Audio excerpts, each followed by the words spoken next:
بسم اللہ الرحمن الرحیم۔ آج کی ہماری گفتگو کا موضوع ہے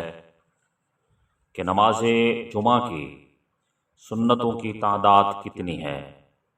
تو سامعین، نماز جمعہ سے پہلے 4 رکعت سنت پڑھنا سنت مؤکدہ ہے،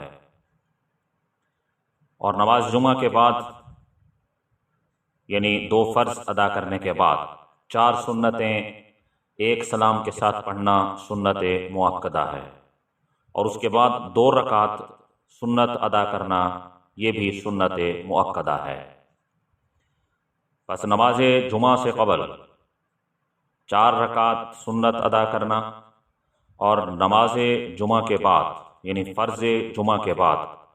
6 رکعت پڑھنا سنت مؤکدات ہیں۔ چنانچہ اس ضمن میں ابن ابی شیبہ کی روایت نمبر 5402 حضرت ابو عبیدہ رضی اللہ تعالی عنہ فرماتے ہیں کہ حضرت عبداللہ ابن عمر رضی اللہ تعالی عنہما جمعہ سے پہلے 4 رکعت سنت پڑھتے،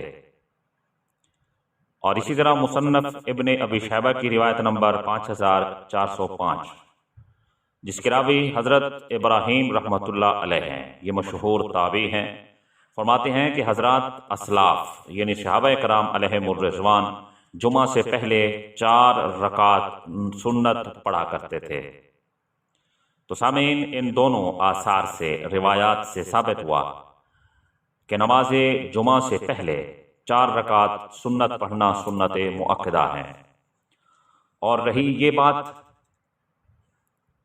کہ جو یہ فرماتے ہیں کہ نماز جمعہ سے پہلے 2 رکعت پڑھنا سنت ہے، تو وہ جو 2 رکعت پڑھنا سنت کہلاتے ہیں وہ تحیت المسجد ہیں، وہ تحیت المسجد کے یا تحیت الوضو کے نوافل ہو سکتے ہیں۔ سنت جمعہ 4 رکعت ہے فرضوں سے پہلے پڑھنا، اور جب جمعہ کے 2 فرض ادا کر لیے تو اس کے بعد بھی 2 روایات ہیں۔ ان روایات کا حاصل آپ حضرات کے گوش گزار کروں گا۔ چنانچہ جب ہم جمعہ کے 2 فرض ادا کر لیتے ہیں، اس کے بعد کا عمل جو سید الانبیاء صلی اللہ علیہ وسلم اور صحابہ کرام علیہم الرضوان سے ثابت ہے وہ یہ ہے۔ سب سے پہلی حدیث جسے صحیح مسلم میں اور سنن کبریٰ میں، سنن کبریٰ کی روایت نمبر 5937 امام مسلم کے حوالے سے نقل کرتے ہیں، حضرت سالم رضی اللہ تعالی عنہ اپنے والد سے بیان کرتے ہیں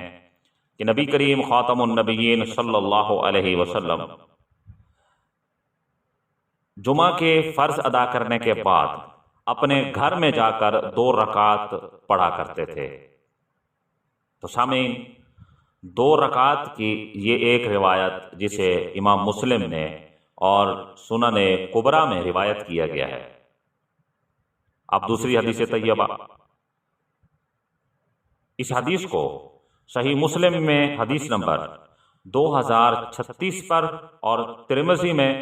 523 پر نقل کیا گیا ہے، جس کے راوی حضرت ابو ہریرہ رضی اللہ تعالی عنہ ہیں۔ وہ بیان کرتے ہیں کہ نبی کریم رؤوف الرحیم صلی اللہ علیہ وسلم نے فرمایا، جو شخص تم میں سے جمعہ کے بعد نماز پڑھے تو چاہیے کہ 4 رکعت پڑھے، اور صحیح مسلم کی دوسری روایت میں یہ لفظ نہیں ہے تم میں سے، اس کے اندر یہ الفاظ ہیں کہ سید الانبیاء صلی اللہ علیہ وسلم کا فرمان عالی شان ہے کہ جمعہ کے بعد 4 رکعت پڑھنے چاہیے۔ اب صحیح حدیث طیبہ جس میں سید الانبیاء کا ایک عمل 2 رکعت کا اور دوسرا عمل اور حکم 4 رکعت کا، تو یہ دونوں ملا کر 6 رکعت سنت بنتی ہیں، اور صحابہ کرام علیہم الرضوان نے اسی کے اوپر عمل کیا ہے۔ چنانچہ ابن ابی شیبہ کی روایت نمبر 5410 جس کے راوی حضرت ابو عبد الرحمن ہیں، حضرت ابو عبد الرحمن رضی اللہ تعالی عنہ بیان کرتے ہیں کہ جب حضرت علی المرتضی شیر خدا رضی اللہ تعالی عنہ ہمارے پاس تشریف لائے تو جمعہ کے بعد 6 رکعت پڑھتے تھے، اور ہمیں بھی جمعہ کے بعد 6 رکعت پڑھنے کا حکم دیتے، پس ہم نے حضرت علی رضی اللہ تعالی عنہ کے حکم کو لے لیا اور جمعہ کے بعد 6 رکعت سنتیں ادا کرنے لگے۔ اور اسی طرح حضرت عطا رحمت اللہ علیہ جو مشہور تابعی ہیں، صحابہ اکرام علیہم الرضوان کے شاگرد ہیں، اس روایت کو ابن ابی شیبہ کی روایت نمبر 5412 پر نقل کیا گیا۔ حضرت عطا فرماتے ہیں کہ حضرت عبداللہ ابن عمر رضی اللہ تعالی عنہما جمعہ کے بعد 6 رکعت پڑھا کرتے تھے۔ اور اسی طرح ابن ابی شیبہ کی ہی روایت نمبر 5413 حضرت ابو موسیٰ رضی اللہ تعالی عنہ جمعہ کے بعد 6 رکعت پڑھا کرتے تھے۔ اور اسی طرح مصنف ابن ابی شیبہ کی روایت نمبر 5414 حضرت مسروق رحمت اللہ علیہ جمعہ کے بعد 6 رکعت سنتیں ادا کیا کرتے تھے۔ تو سامعین، ان تمام روایات اور آثار صحابہ سے ثابت ہوا کہ سنتوں اور نوافل کی وہ رکعت جن کو چھوڑنا مناسب نہیں ہے، ان کی تعداد 6 ہے، یعنی جمعہ کے بعد 6 رکعت پڑھنا سنت ہے۔ واللہ اعلم بالصواب۔